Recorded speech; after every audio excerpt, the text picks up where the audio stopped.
"Give us your wallet, old man." The words cracked across the subway car like a slap.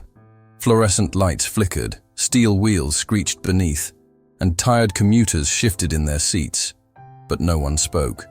Jonathan Beck, his shoulders stooped but steady, gripped his worn wooden cane tighter. His cap, faded olive with a threadbare patch, lay on the floor where the boy had knocked it moments before. Blood welled faintly at the crease of his palm where he'd caught himself from falling. One teen leaned closer, smirking. "What are you gonna do? Hit us with that stick?" Another kicked the cap farther down the grimy floor. Laughter rang out, brittle and too loud. Jonathan raised his eyes just enough for a flicker of steel to show. He didn't answer. He didn't move. A mother across the aisle turned her child's head away. Behind the boys, in the dark reflection of the train window, 3 tall figures stood motionless, shoulders squared, watching. But the boys hadn't noticed. Not yet. If you believe every veteran deserves respect, please subscribe, because every view helps this message reach those who need it most. The cane hit the floor with a hollow knock, rolling once before settling at an angle between 2 grimy boots. The boy holding it laughed again, tossing it lazily between his hands as if it were nothing more than driftwood. Jonathan Beck didn't move to reach for it. Instead, he pressed his hand, the one that had broken his fall, gently into his pant leg, staining the fabric a darker gray with blood that had begun to well in the creases of his knuckles. The lights above buzzed, fluorescent and cold. Their hum mingled with the low rumble of the train beneath, a sound deep enough to be felt in the ribs more than the ears. Jonathan sat upright now, back against the seat, eyes forward. His breathing was steady, but his jaw had tensed, just enough for the line above his collar to tighten, just enough for anyone watching closely to know he wasn't ignoring them. He was waiting. The boy closest to him leaned forward, forearms on his knees, voice lower now, as if inspecting something unfamiliar. "You always ride alone, old man?" he asked, mock casual. "No family to walk you around?" The other one, the one still holding the cane, snorted. Maybe he's one of those fake war heroes, dressing up like he's someone. He twirled the cane in a lazy arc and let it clatter flat onto the floor again, this time a little closer to Jonathan's feet. There were no medals on Jonathan's coat, no pins, no patches, no slogans. Just a canvas jacket, sun-bleached and softened by time. The kind that used to be issued in bulk during cold months when gear was about surviving, not selling. His collar was slightly frayed, the zipper half broken, repaired with a loop of paracord. A coat like that doesn't go to thrift shops. It stays in the family, or with the man who earned it. Across the aisle, a teenager in earbuds glanced up briefly, then away. A couple a few seats down whispered, "Too quiet to be brave, too loud to be unnoticed."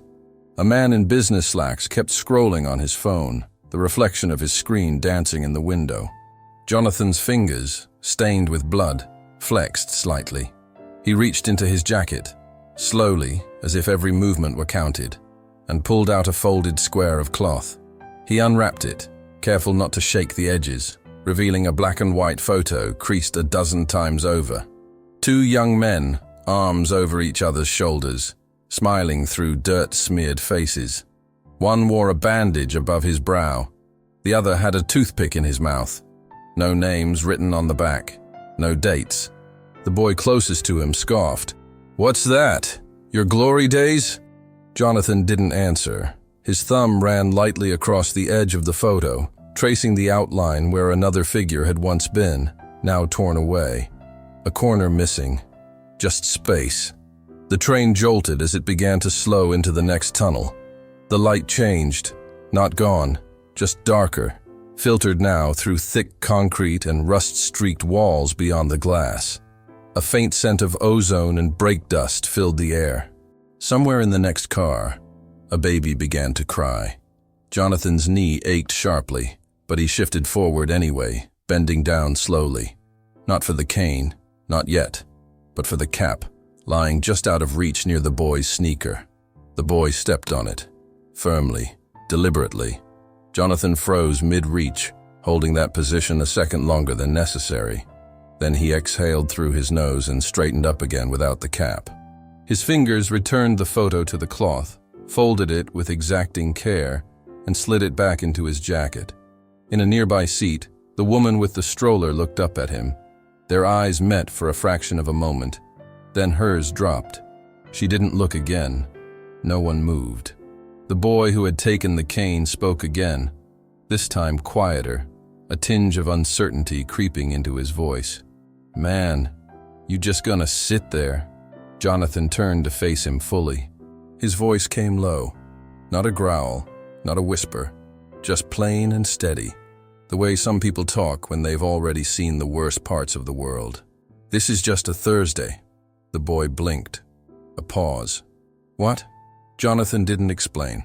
He leaned back, resting both hands on his knees, shoulders squared despite the pain. His boots, though scuffed, were neatly laced. His posture, now fully composed, bore the symmetry of someone trained to stand for hours, even when seated. He looked not at the boys now, but at the window across from him. Not at his reflection, but beyond it. Out there in the glass, the movement of three figures continued, unmoving, but closer now, clearer, solid. The tall one had his head turned slightly, watching not the boys, but Jonathan. Not curious, just waiting. The train hissed into a curve, squealing high against the tracks. Dust lifted slightly from the floor and danced in the stale light. One of the boys coughed. And still, not a single person on the train said a word. The boy with the cane reached down again, picked it up one more time, holding it out with a mocking grin. "All right, tough guy. You want this?" He held it just out of reach. "Come and get it." The third boy, the quiet one who had stood back until now, finally shifted his weight. No one saw it, but Jonathan noticed. A movement, subtle, familiar, the kind of shift made when someone's choosing where to stand, or when. A long breath passed between them all. Then came the quietest sound yet, the distinct, unmistakable tap of a boot step echoing off tile. Not from the teens, not from Jonathan, from the far end of the car. The cane was still in the boy's hand when he turned to look, and what he saw, in that moment, drained the color from his smirk. He hadn't noticed who else had boarded, but now, he couldn't look away. Jonathan Beck didn't blink. The boy holding his cane stood there longer than he meant to, his grin beginning to falter under the weight of something he hadn't expected. Not resistance, not even anger, but stillness, a kind of unmoving presence that seemed to swallow the sound around it. The older man hadn't raised his voice, hadn't made a single threat, but somehow the boy couldn't laugh now, not with those eyes on him, pale, quiet, impossible to read. The train's momentum slowed as it approached the next tunnel, a slight shift in gravity drawing every passenger slightly forward in their seats. The flickering light deepened again, catching hard in the windows, and that's when one of the boys turned. Not because he heard anything, but because the hairs at the back of his neck lifted, as if the air behind him had thickened. There, standing at the far end of the car, were three men. They hadn't been there when the train pulled out of the last station, or maybe they had, and no one noticed them step on. No phone had recorded it. No one had seen them move. They simply were. Their posture was different, not tense, not aggressive, but precise. They didn't lean or shift weight. Their feet were evenly planted, arms resting naturally at their sides. One wore a black windbreaker zipped just high enough to hide the throat. Another had a watch with its face turned inward. All three had short, efficient haircuts that didn't look fashionable, only functional. They weren't speaking, weren't recording. They were watching. The tallest of the three, broad-shouldered, dark-skinned, his jaw squared like granite, stepped forward exactly once. One step, nothing more. And yet it landed like a hammer. The laughter stopped entirely now. Even the quiet boy, the one who had kept back near the doors, dropped his gaze. The boy with the cane laughed again, but it was forced this time. A brittle, uncertain chuckle. "Who are you supposed to be?" The man didn't answer. Instead, He moved toward the center aisle, not quickly, not theatrically, just forward. With each step, the train seemed to grow smaller, tighter, as if the space itself recognized what was happening. One of the bystanders, the man in the gray suit near the exit doors, put his phone away. The seated mother clutched her child a little tighter, not out of fear, but because something solemn was settling in the air, like the hush before a storm. The tall man stopped in front of Jonathan. He said nothing to the teenagers. He didn't glare. He didn't raise a hand. He simply looked down, saw the cane resting halfway between the boy's sneaker and the old man's boot, and bent slowly to pick it up. He turned it once in his hand, inspecting it with care, not to mock, but as if recognizing something. A quiet moment passed, heavy with meaning. Then, wordlessly, he held it out. Jonathan took it, his hand wrapped around the grip, blood already drying along the edge of his knuckles. He gave the man a single nod. It was not a thank you. It was acknowledgement, a meeting of equals. The man returned the nod, then stepped to the side, and stood at attention. That's when the second man approached, shorter, heavier, with a shaved head and eyes that had seen too much. He didn't speak either, just stood behind Jonathan, mirrored the same quiet posture. The third followed. Now 3 figures stood behind the old man, silent as shadow, still as sentinels. The boys froze, not out of fear, not yet, but out of confusion. The energy in the car had changed completely, as if some unseen current had reversed its flow. The boy holding the hat, who had been planning to toss it across the car, lowered his hand. He looked around now, not at the passengers, but at the faces of the 3 men. He didn't recognize them, but every part of him understood what they were. It wasn't the way they looked. It was the way they stood, the way the silence around them didn't feel empty. It felt full. One of the men finally spoke, not loud, not angry, just plain spoken. That's enough. The voice was deep and calm, like someone who had given many orders but never wasted a single word. It didn't rise above the train's hum. It didn't need to. The cane was now secure in Jonathan's hand again. He held it not like a crutch, but like something he'd earned, something that had been through sand, rain, and time. He stood slowly, bearing down on the pressure in his knee without a sound. When he straightened, he seemed taller, not in height, but in presence. The line of his back was straight. The grip of his hand was firm, his jaw set. The boy closest to him stepped back half a pace. The quiet boy near the door said nothing. And in the reflection of the window, with city lights rushing past behind them, Jonathan's figure was flanked by 3 others, all still, all focused forward. The old man looked down at his cap, still on the floor. He reached for it, slowly, and the boy nearest moved to help, as if compelled, but froze halfway. Jonathan bent at the waist, picked up the cap, brushed off the grime with his sleeve, and placed it gently back on his head. He adjusted it once, straightened again. The silence in the car wasn't hollow. It was charged, like a room just before a flag is raised. No one was laughing now. No one dared speak. And the old soldier, once dismissed and shoved and mocked, now stood in full quiet dignity, cane in hand, framed by men who hadn't come to save him, only to stand beside him. That moment, brief, breathless, hung in the air like the last note of a national anthem. The subway rattled hard as it lurched through another bend, the wheels grinding against the iron rails in a pitch that set teeth on edge. Fluorescent bulbs hummed and flickered above, casting sharp white light that exaggerated every crease and wrinkle in Jonathan Beck's face. He stood steady on his cane, framed by the 3 silent men behind him. But the boys weren't finished. Their laughter had dimmed, but their pride had not.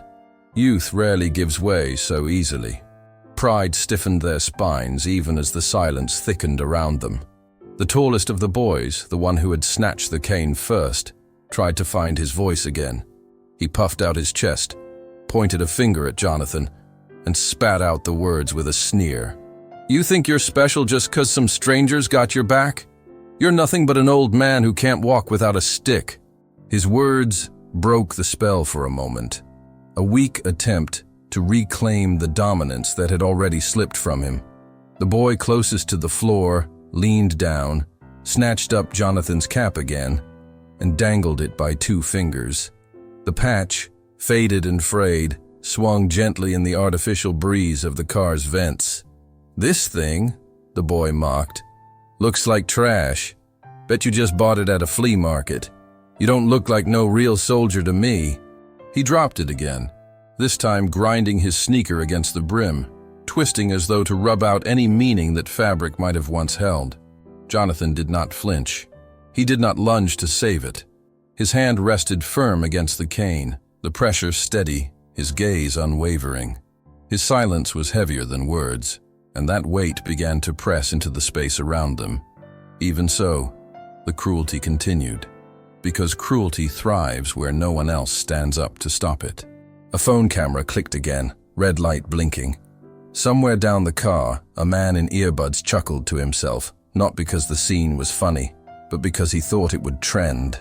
He whispered something into his microphone, narrating for an audience that was not there, reducing an old soldier's dignity into content for strangers. Jonathan caught the movement in the reflection, and though he said nothing, the corners of his jaw tightened.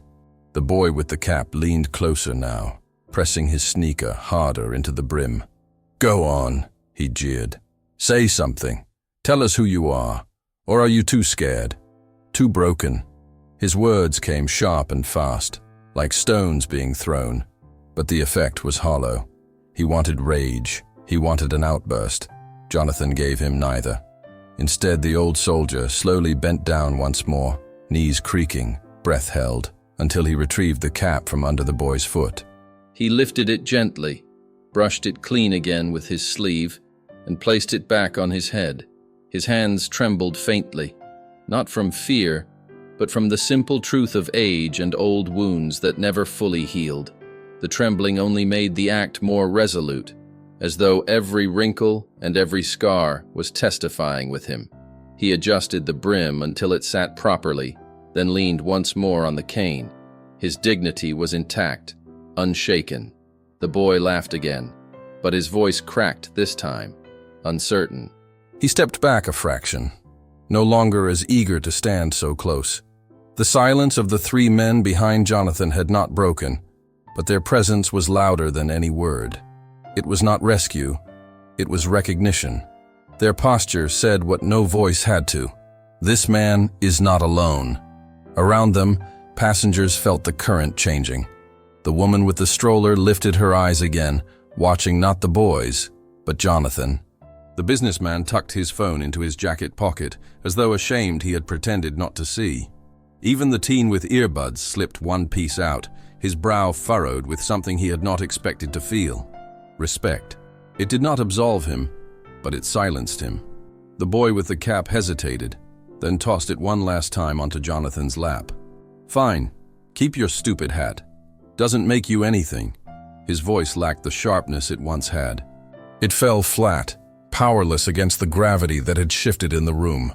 Still, cruelty often makes one last desperate reach, and the tallest boy stepped forward again, trying to fill the vacuum.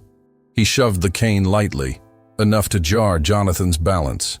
Jonathan caught himself, straightened again, and did not speak. His stillness was an answer louder than a strike could have been. He stood there with the weight of a man who had seen far worse and carried it all without complaint.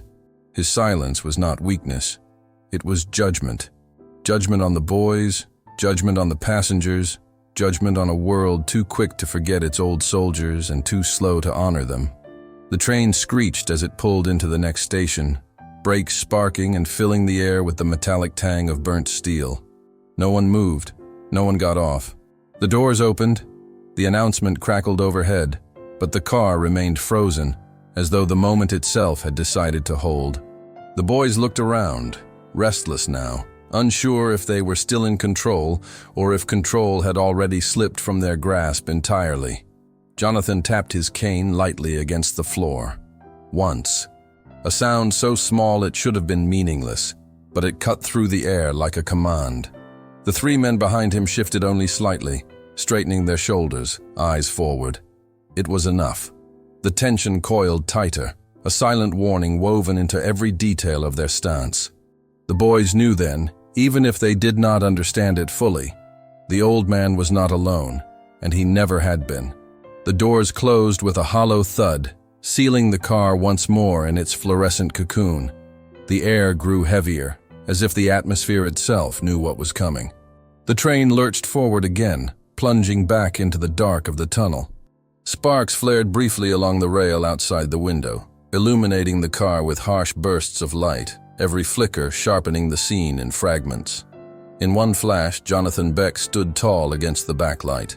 In the next, the boys hovered in front of him, sneers clinging like masks.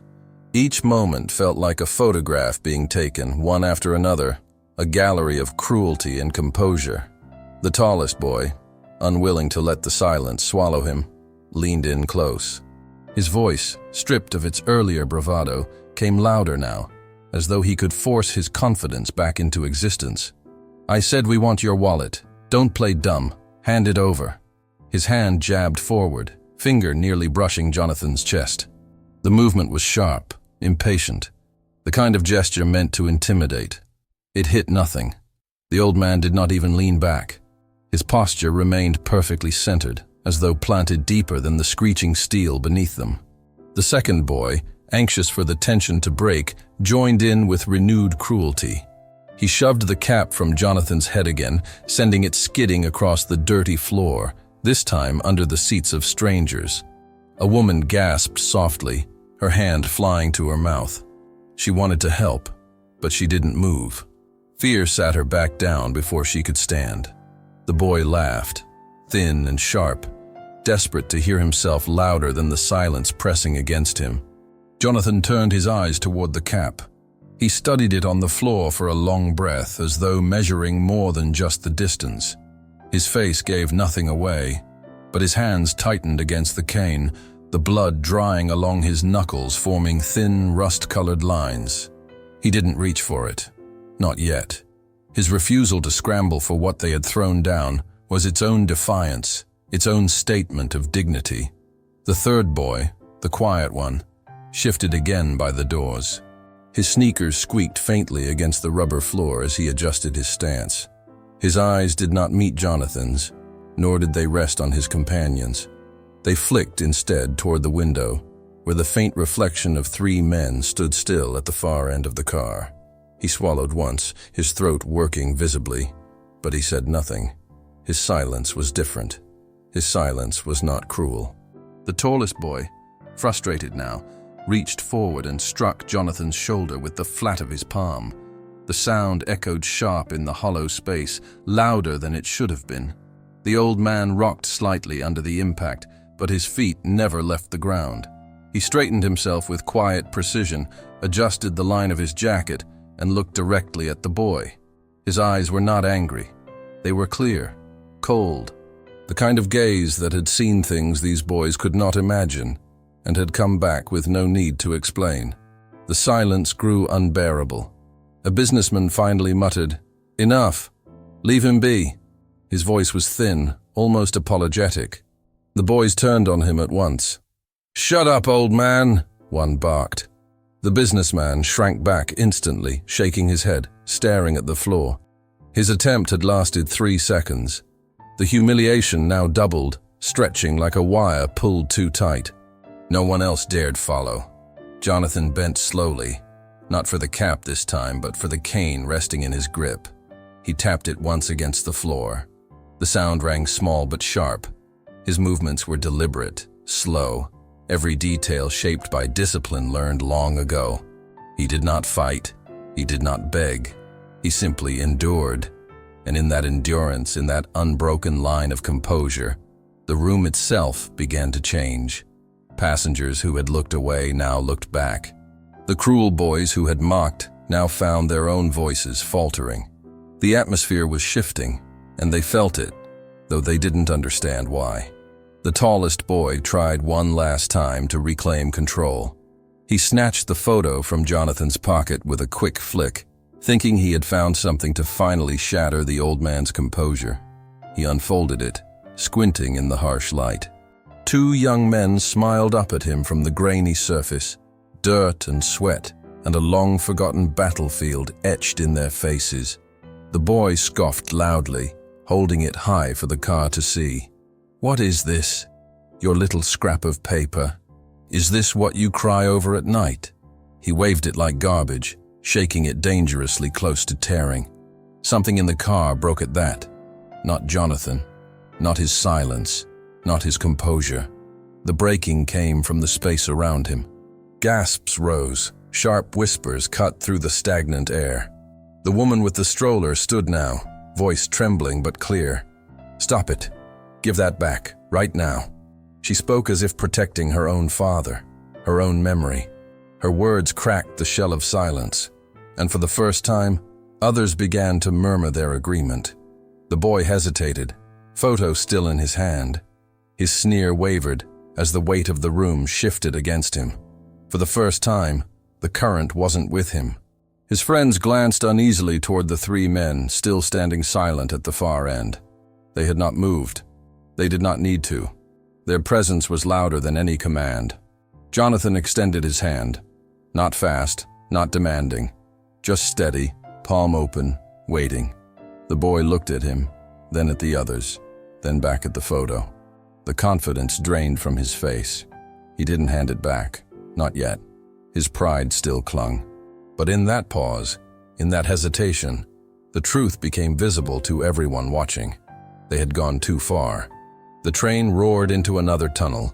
The lights flickered, and in that brief darkness, the boy saw it. The reflection of Jonathan Beck, not as a frail old man, but as something else entirely. Shoulders squared, eyes fixed, flanked by men whose silence carried the weight of oceans. In that flash of shadow and light, the truth cut through his bravado like steel. He was not mocking an old man. He was standing against a soldier who had never once surrendered. The boy still held the photo in his hand, his knuckles whitened, fingers crumpling the edge as if he might tear it. Yet he didn't. His arm trembled faintly, betraying nerves he had not shown before. Around him, the carriage had gone utterly silent. No more laughter. No more cruel banter. Only the hum of the lights above and the steady clatter of steel wheels beneath. Every eye was fixed on that fragile square of paper, a relic of a life no one in the car truly understood. Jonathan Beck's hand remained outstretched. Not a demand, not a plea.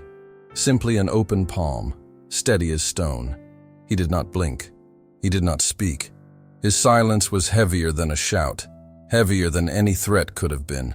In that stillness, passengers began to notice details they had overlooked. The way his cap, though faded and worn, sat square upon his head, as though it still belonged to a uniform. The way his boots were scuffed but laced with exact care, each knot precise. The way his cane was not held like a burden, but like a standard, a banner planted firmly in the ground. The boy faltered. His mouth opened as if to speak, then closed again. His bravado was crumbling. His friends, once eager accomplices, began to step back. One leaned against the rail, arms folded, his eyes darting not to Jonathan but to the three men at the end of the car. They still hadn't moved.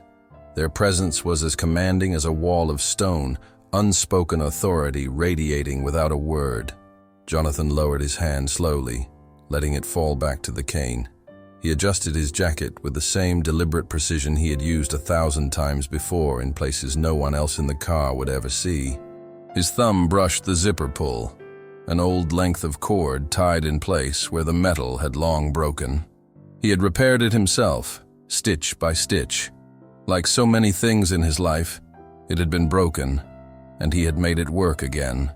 The boy sneered one last time, weak and unconvincing, before tossing the photo back into Jonathan's lap. The paper fluttered downward like a leaf in autumn, fragile, almost too light to land. Jonathan caught it with both hands, his fingers gentle, careful not to crease the image further. He smoothed it flat across his thigh and stared at it for a long moment, his eyes narrowing as though the faces within it breathed again before him. He folded it back into the worn square of cloth and slid it into his jacket pocket with reverence. Every motion was deliberate, a ritual born not of vanity, but of memory. The photo was not simply paper. It was the weight of years, the faces of brothers who had walked into the fire beside him, the kind of bond that no mocking laugh could touch. When he finished, he sat back.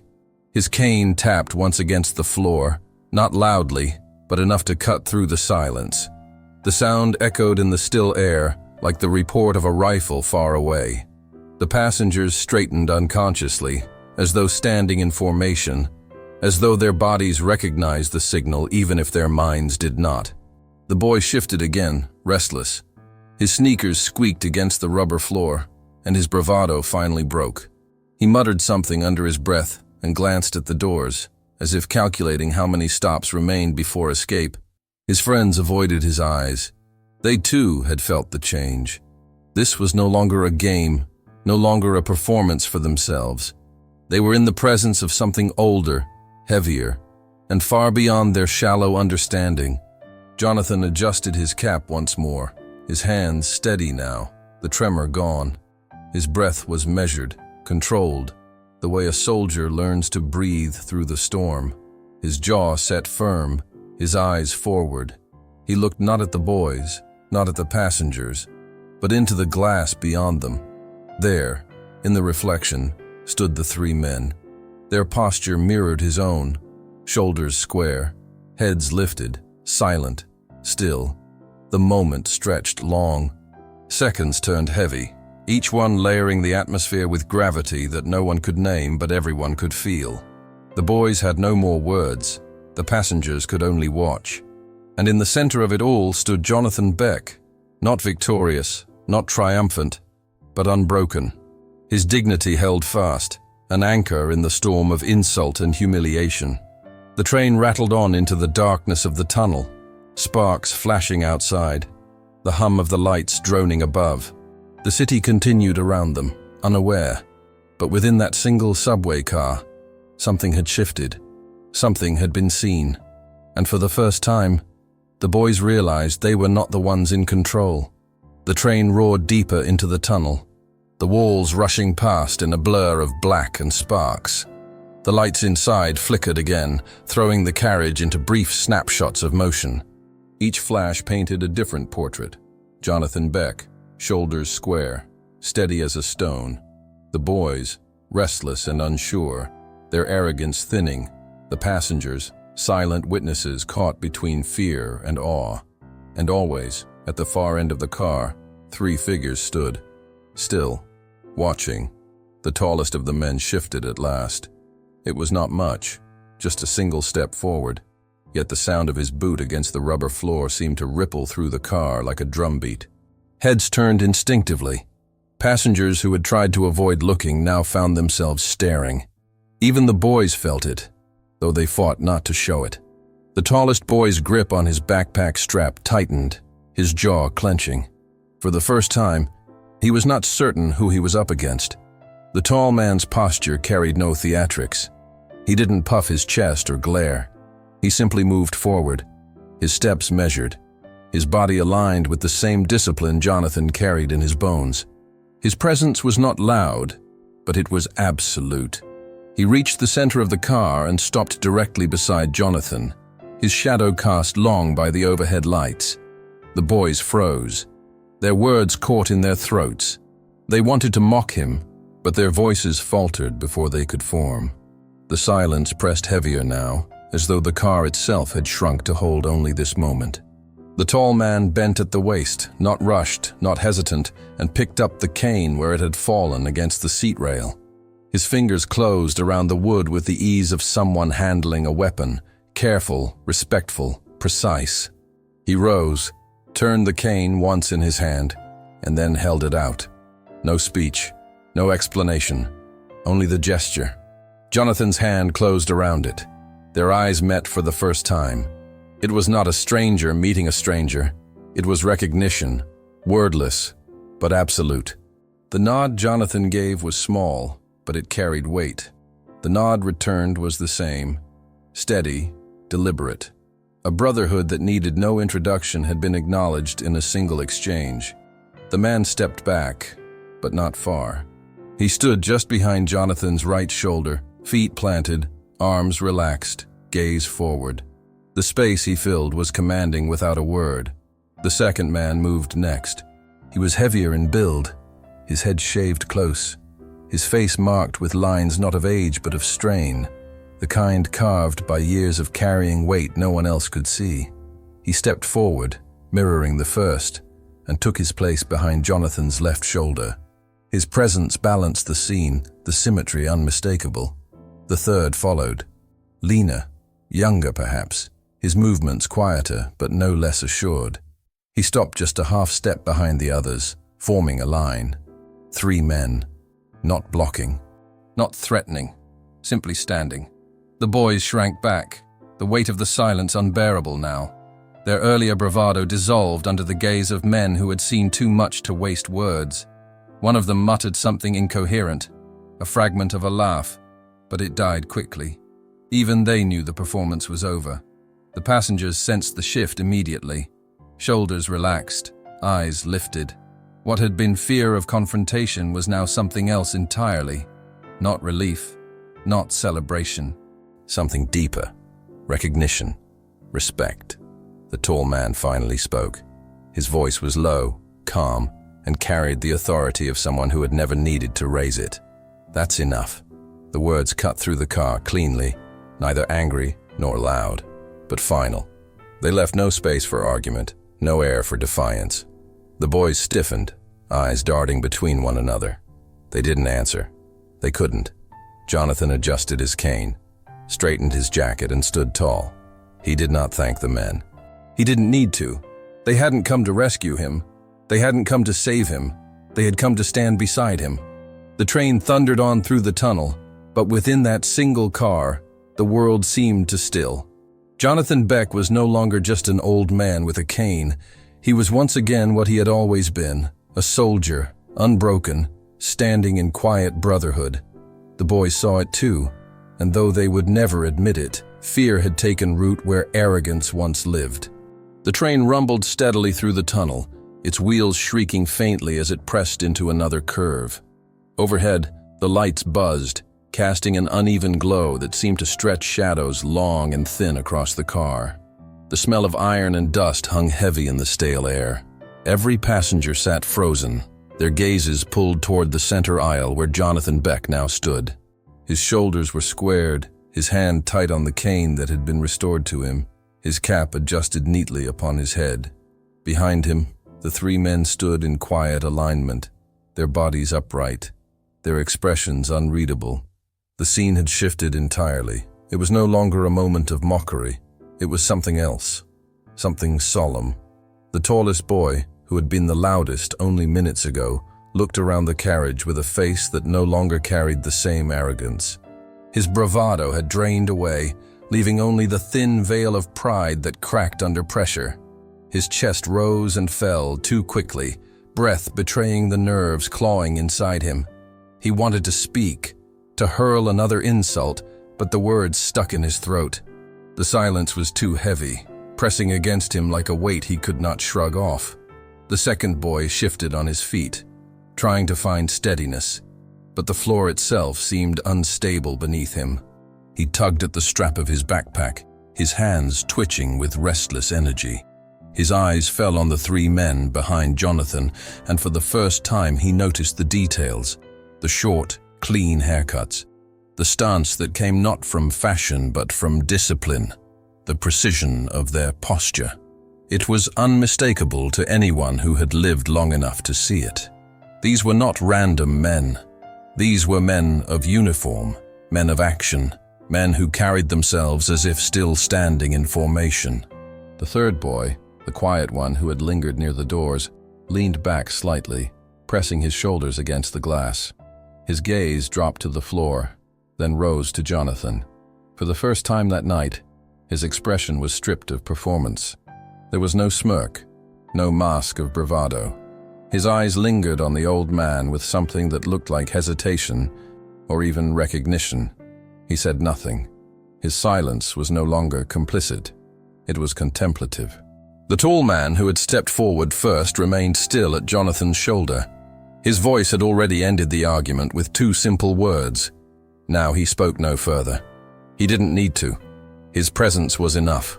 The other 2 mirrored him. Not statues, but guardians, holding a posture that carried the weight of memory. They stood as if they had rehearsed this moment all their lives, though none of it had been planned. Jonathan adjusted his grip on the cane. His knuckles were bruised, his hand still lined with drying blood, but his hold was steady. He lifted the cane from the floor slightly, tapped it once, and then set it down again. The sound was sharp, echoing through the car, cutting through every unspoken thought. The rhythm of it was deliberate, precise. It carried the kind of authority that could command silence in a crowded room. The authority born not of volume, but of earned respect. The passengers felt it. Shoulders drew back. Heads lifted. Even those who had shrunk in shame earlier began to shift, their bodies unconsciously aligning with the gravity of the moment. A woman near the back pressed her hand to her chest, eyes glistening, as if she were witnessing something she could not explain. The businessman, who had tried and failed to speak up earlier, now sat with his chin bowed, his phone forgotten. Shame melting into reverence. The air itself seemed to still. The boys, once bold, now fidgeted under the unbroken gaze of the man they had mocked. Jonathan did not speak. He did not need to. His silence was its own declaration. He stood as he had stood countless times before, when the air was thick with smoke and fear, when the future was measured in minutes, when dignity was the only thing that could not be taken.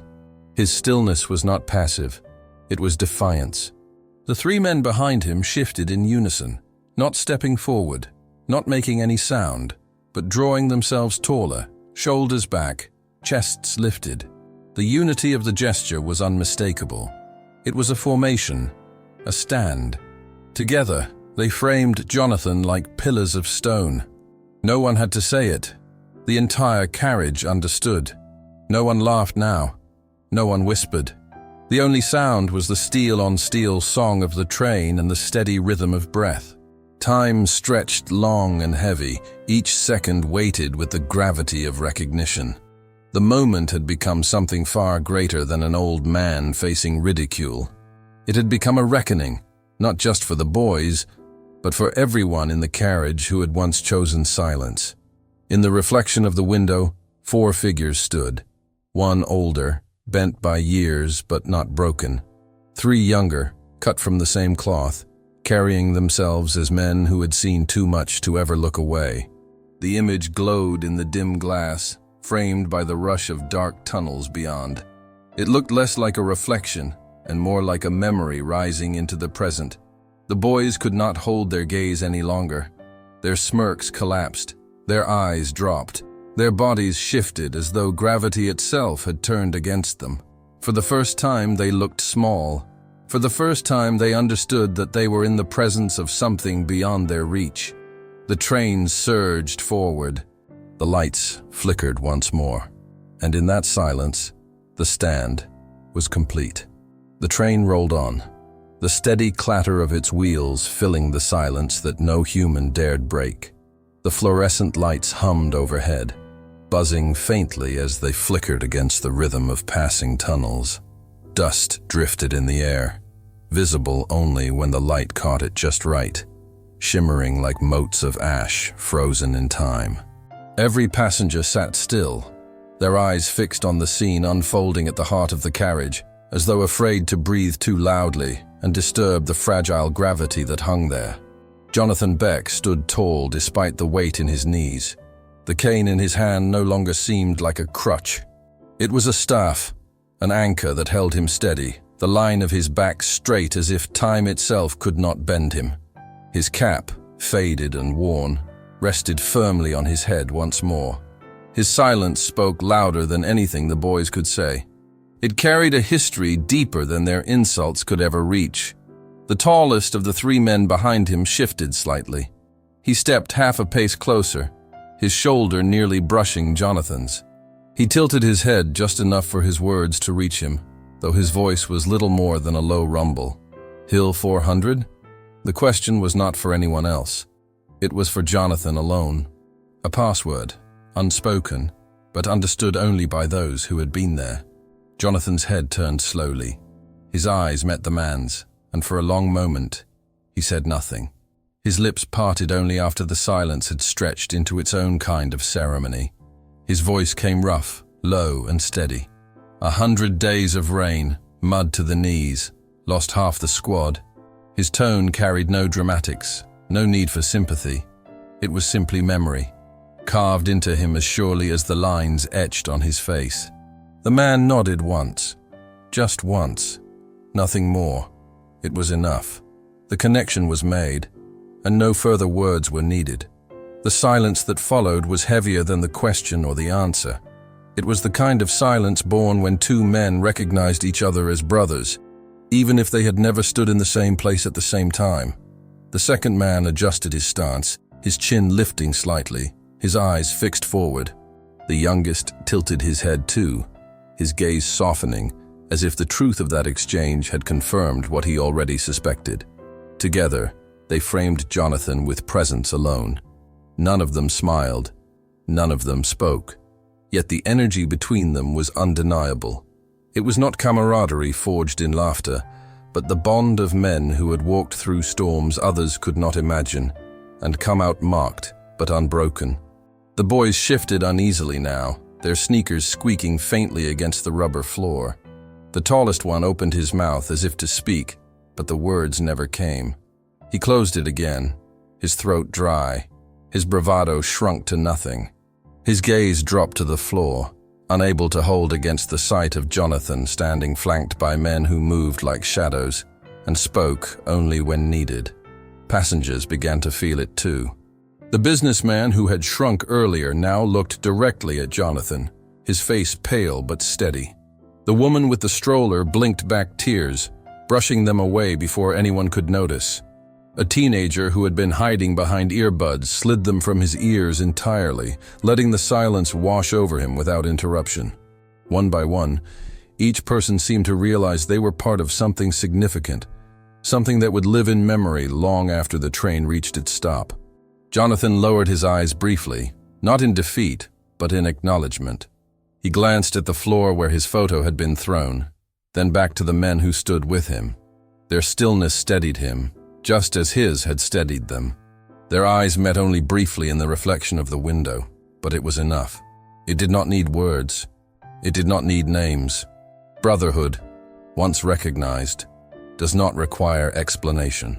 The lights flickered again as the train roared forward, plunging them into momentary darkness before snapping back into cold brightness.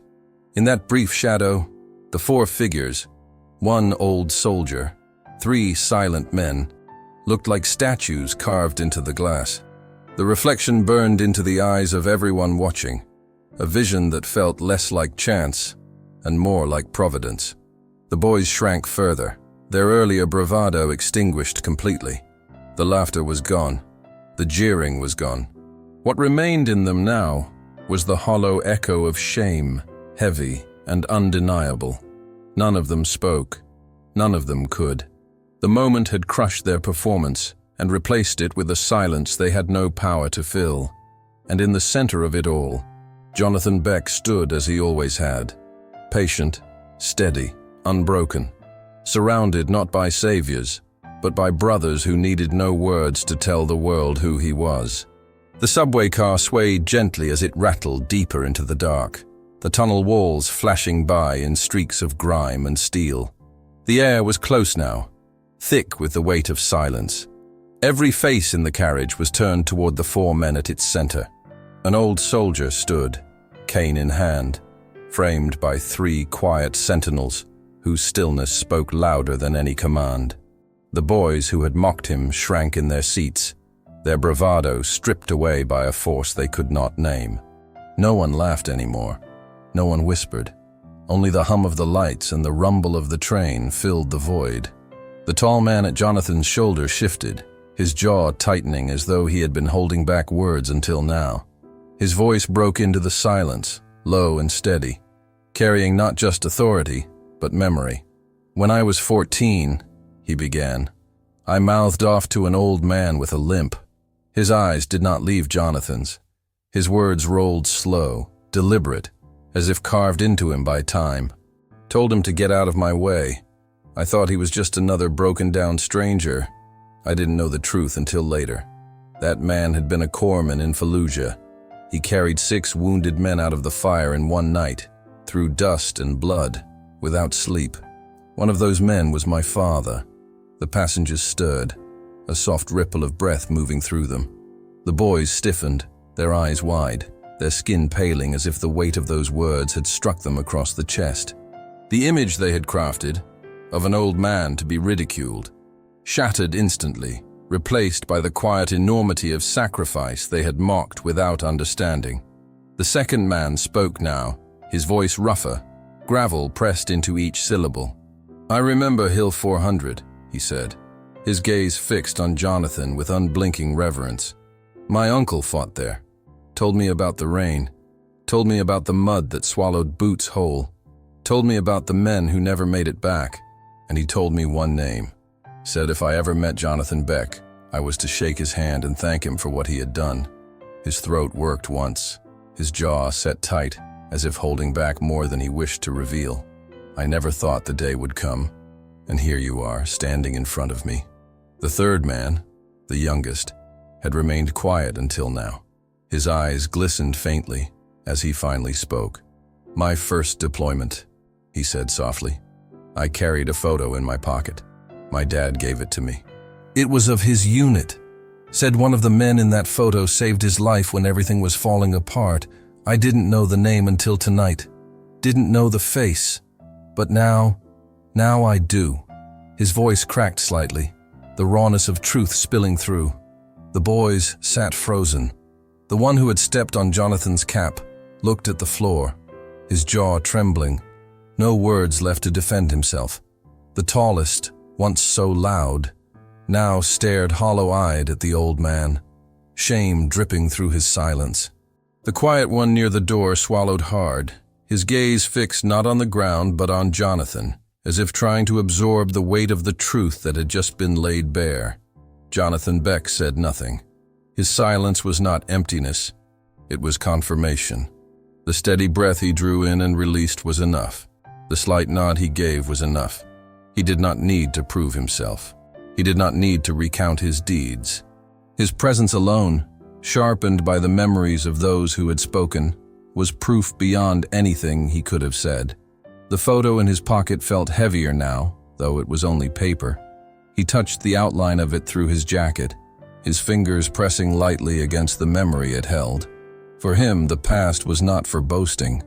It was for remembering, for carrying forward the weight of names no one else would speak. The car remained silent except for the steady roar of the train, but the silence was no longer hollow. It was reverent. Passengers looked at Jonathan not with pity, but with recognition. They saw not a frail old man, but a soldier who had stood in places they could not imagine, who had borne things they would never understand. They saw a forgotten hero, standing with dignity in the face of cruelty, and they felt the sting of shame for ever having looked away. The tall boy finally broke. His lips parted, his voice weak, cracking under the weight. I didn't know," he whispered. His words were feeble, but they hung in the air, swallowed by the stillness around him. His friends said nothing, their silence an admission of the same truth.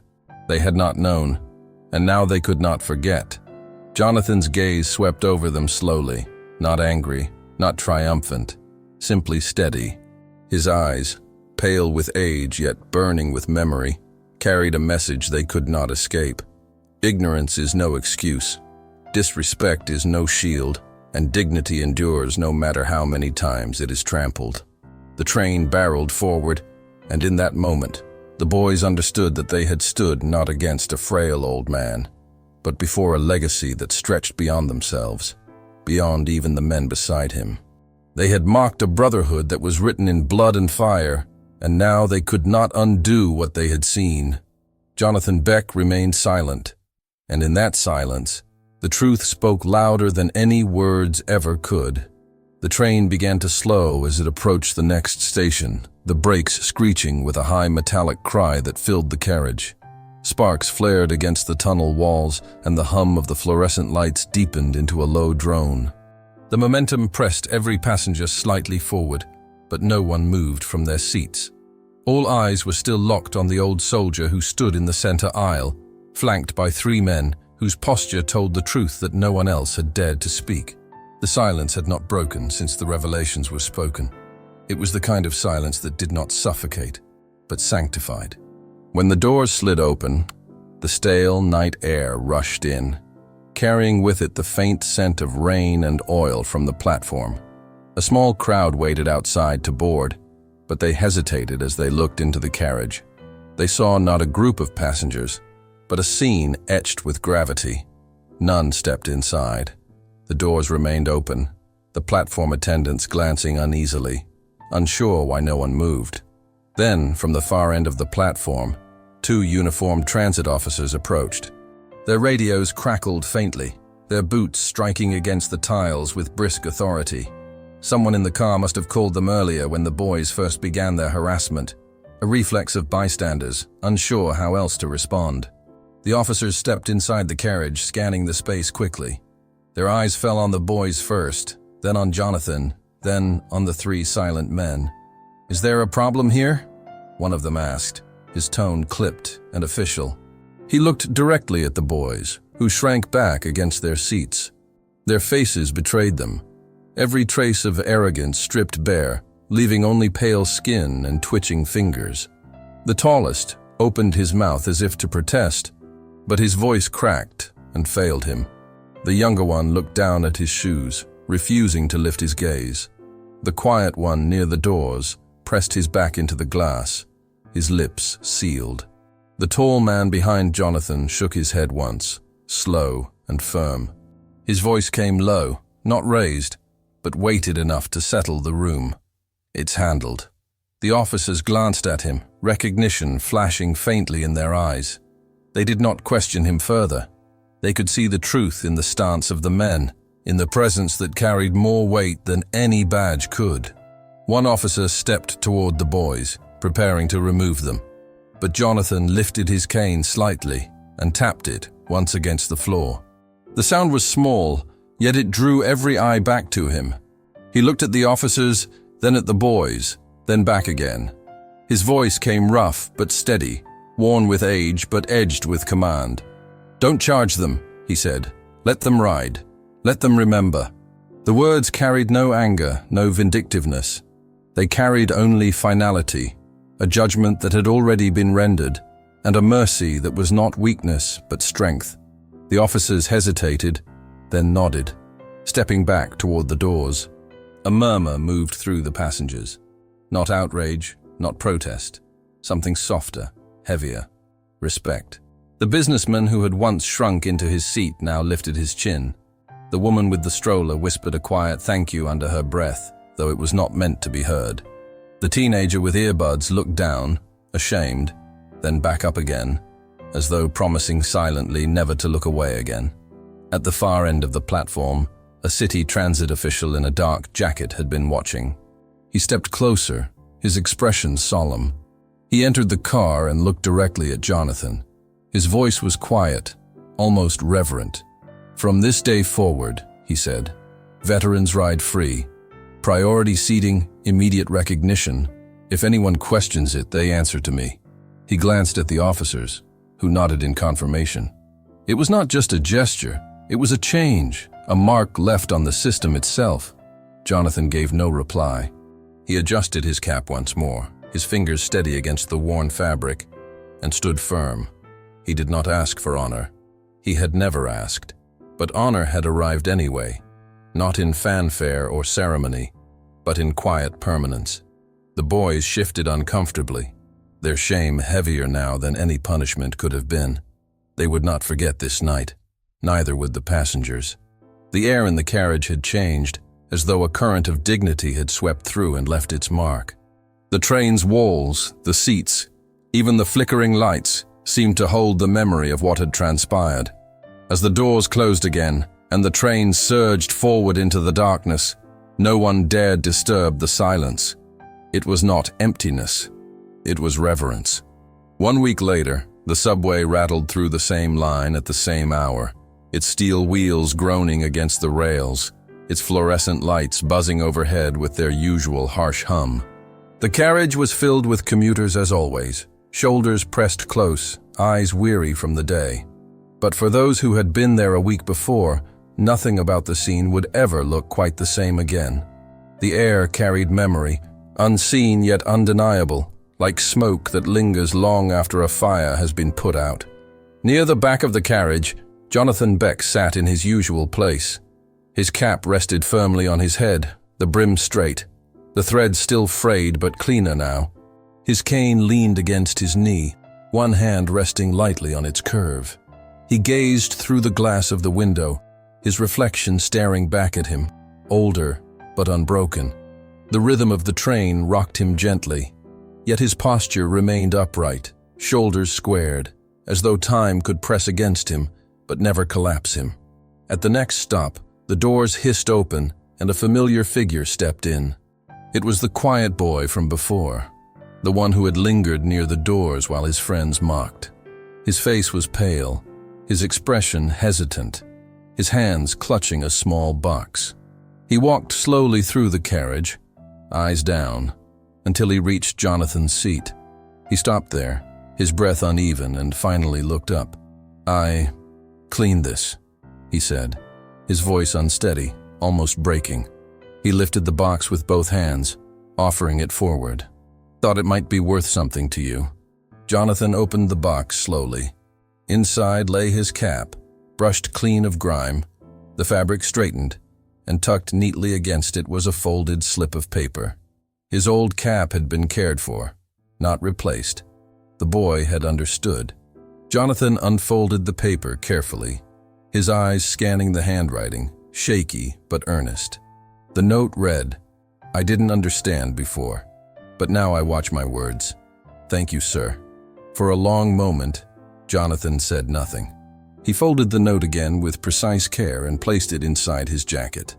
Then he adjusted the cap upon his head, his hand steady, his eyes fixed on the boy. No lecture, no rebuke, only a small nod, slow and deliberate, a gesture of acknowledgement. The boy swallowed hard and lowered his gaze, but there was relief in his shoulders, as though the nod had lifted a weight. He turned and found a seat nearby, his presence quieter now, humbled but changed. At the next stop, another figure boarded. It was one of the 3 men from that night. He walked the aisle with the same steady gait, carrying himself with the quiet discipline that marked him instantly. When his eyes found Jonathan, he did not speak. He simply nodded once. Jonathan returned it, the motion small but meaningful. It was enough. The train moved on, the stations passing one by one. A mother smiled faintly at Jonathan as she settled her child. A teenager across the aisle caught his eye briefly, then looked away with a kind of shy respect. The change was subtle, but it was real. People no longer saw only an old man with a cane. They saw a soldier whose dignity had endured, and they carried that recognition with them. Jonathan leaned back slightly, his hands folded across the cane, his eyes half closing as the rhythm of the train carried him forward. For him, there was no need for speeches or applause. The moment of recognition had already passed into memory, and memory was enough. He had lived his life without asking for honor, but in the quiet of this subway car, honor had arrived anyway, woven into the eyes of strangers who would never forget. The reflection in the window caught it all. One old soldier, steady as ever, framed by the ghostly silhouettes of those who had stood beside him. It looked less like a reflection and more like a tradition being born, a memory that would ripple forward through every stop of that line, through every story retold by those who had witnessed it. The train roared into the dark, carrying them onward, and in that silence, Jonathan Beck remained exactly as he had always been, steady, dignified, unbroken. If stories like this resonate with your heart, like and subscribe for more untold moments of honor and kindness. Let us know in the comments where you are watching from, and if this moment brought back memories you carry with you. The best way to honor their memory is to keep listening. Click on the suggested video now, and we will walk together through another untold chapter of courage and sacrifice.